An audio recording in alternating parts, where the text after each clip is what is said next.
Video we discuss about the formation of the ammonia. Last videos में हमने transamination and deamination reactions के बारे में जाना, जिसमें अमोनिया अमीनो ग्रुप रिमूव होता था from the amino acid.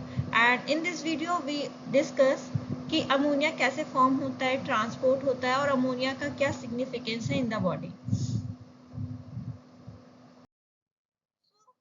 At the physiological pH ammonium form में हमारी बॉडी में पाया जाता है और ये अमीनो एसिड पे ट्रांसएमिनेशन एंड डीएमिनेशन, साथ ही साथ जो प्यूरिन एंड पिरिमिडिन हमारी बॉडी में पाए जाते हैं, जब उनका डिग्रेडेशन होता है तो उससे अमीनो ग्रुप निकलता है और by the action of the intestinal bacteria, जिनके पास यूरेज एंजाइम होता है और वो यूरिया पे एक्ट करते हैं, जिससे अमोनिया फॉर्म होता है।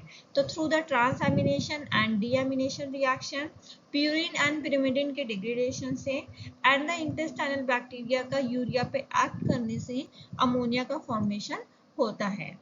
अमोनिया डिफरेंट टिश्यू में ट्रांसपोर्ट होता है। In the liver mostly occurs in the form of the glutamine और the alanine.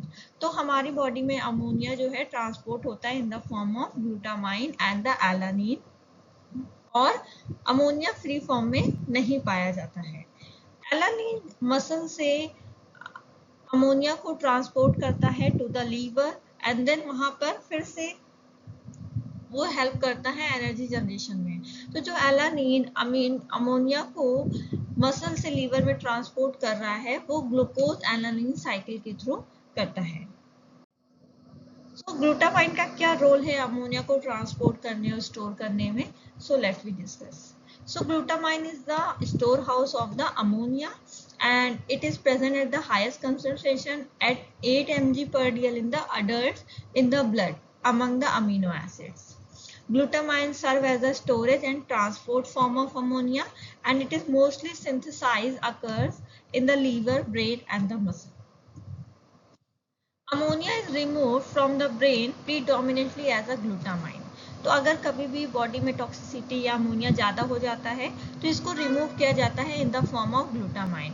Glutamine is a freely defusal in the tissue, has easily transported. तो ग्लूटामाइन बहुत ज़्यादा easily diffusible होता है, इसलिए वो अमोनिया को in the form of glutamine diffuse कर देता है in the body. So ammonia it is involved directly or via glutamine for the synthesis of many compounds in the body.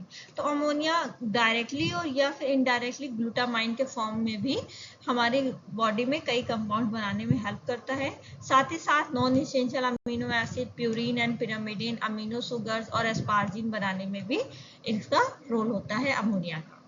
Ammonium are very important to maintain acid base balance of the body.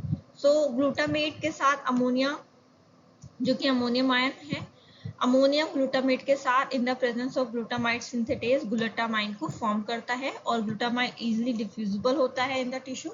सो ये liver तक transport हो जाता है।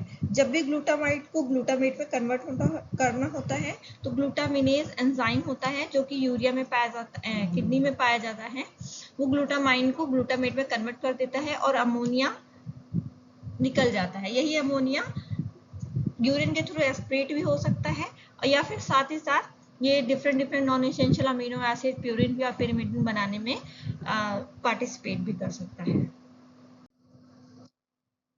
And what is the toxicity of the ammonia? तो normally alpha ketoglutarate और ammonia मिलकर glutamate को form करते हैं एंड एंजाइम होता है ग्लूटामेट डिहाइड्रोजिनेज एंड इसको रिक्वायरमेंट होती है NADPH और NADP की। तो in the presence of the ammonia and alpha ketoglutarate glutamate is formed. The reaction is catalyzed by the glutamate dehydrogenase and explain the toxic effect of the ammonia in the brain. तो अगर ammonia ज़्यादा body में हो जाएगा तो ये क्या करता है, ज़्यादा से ज़्यादा अमोनिया अल्फा कीटोग्लूट्रेट के साथ बाइंड करेगा और बाइंड करने की वजह से क्या होगा कि ज़्यादातर जो अल्फा कीटोग्लूट्रेट है वो अमोनिया के साथ बाइंड करेगा, उसका जो यूटिलाइजेशन है वो बढ़ जाएगा और बॉडी में ग्लूटामेट ज़्यादा फॉर्म होगा, जिसकी वजह से क्या होगा कि जो अल्फा कीटोग्लूट्रेट है एक इंटरमीडिएट है टी सेल साइकिल का, जो कि अब क्या हो रहा है कि अमोनिया का बॉडी में बढ़ जाने की वजह से सारा का सारा जो भी ज्यादातर अल्फा कीटोग्लूटारेट था वो टीसी साइकिल में न जाकर अमोनिया के साथ बाइंड होकर ग्लूटामेट को फॉर्म कर रहा है। इस वजह से क्या होगा कि जो प्रोडक्शन ऑफ एनर्जी था थ्रू द टीसी साइकिल वो रिड्यूस हो जाएगा इन द ब्रेन और ये टॉक्सिसिटी को क्रिएट करेगा। इसीलिए अमोनिया टॉक्सिक होता है टू द ब्रेन और अमोनिया को देन यूरिया के फॉर्म में बॉडी से एक्सक्रीट कर दिया जाता है या फिर ग्लूटामाइन के फॉर्म में उसको ट्रांसपोर्ट कर दिया जाता है to the liver. And how the trapping and the elimination of the ammonia.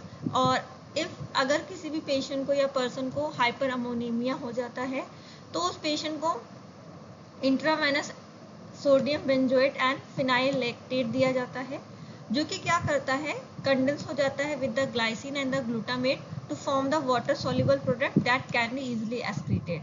तो अगर किसी पेशेंट का अमोनिया ज़्यादा बढ़ा हो जाता है तो उस पेशेंट को intravenously sodium benzoate and phenyl lactate दिया जाता है। Phenyl lactate and sodium benzoate क्या करता है वो ग्लाइसिन एंड ग्लूटामेट के साथ कंडेंस होकर एक वाटर सॉल्युबल प्रोडक्ट बनाता है जो कि इजिली बॉडी से एक्सक्रीट हो जाता है। इस तरह से अमोनिया का जो लेवल है वो मेंटेन हो जाता है। लेकिन तब भी अगर हाइपर अमोनीमिया की टॉक्सिसिटी रहती है तो हीमोडायलिसिस भी किया जाता है। तो इस तरह से अमोनिया कैसे ट्रांसपोर्ट होता है, अमोनिया हमारी बॉडी में किस फॉर्म में रहता है और वो क्या हेल्प करता है लाइक नॉन अमीनो एसिड को बनाने में, प्यूरिन पिरामिडन के सिंथेसिस में भी अमोनिया का रोल होता है। और कैसे अमोनिया टॉक्सिसिटी क्रिएट करता है कि अगर ज़्यादा अमोनिया होगा तो अल्फा कीटोग्लूटारेट ज़्यादा से ज़्यादा अमोनिया से बाइंड कर लेगा जिसकी वजह से जो टीसी साइकिल में अल्फा कीटोग्लूटारेट एंटर होके एनर्जी प्रोडक्शन कर रहा था वो नहीं हो पाएगा। इस तरह से अमोनिया की टॉक्सिसिटी हो जाएगी। एंड जब कभी भी हाइपर अमोनीमिया आ जाता है तो हम कैसे उसको एलिमिनेट करते हैं फ्रॉम द बॉडी, ये सब हमने डिस्कस किया है। सो आई होप ये वीडियो अच्छा लगा होगा। If you like my videos please like, comment and subscribe my channel and share with your friends. Thank you so much.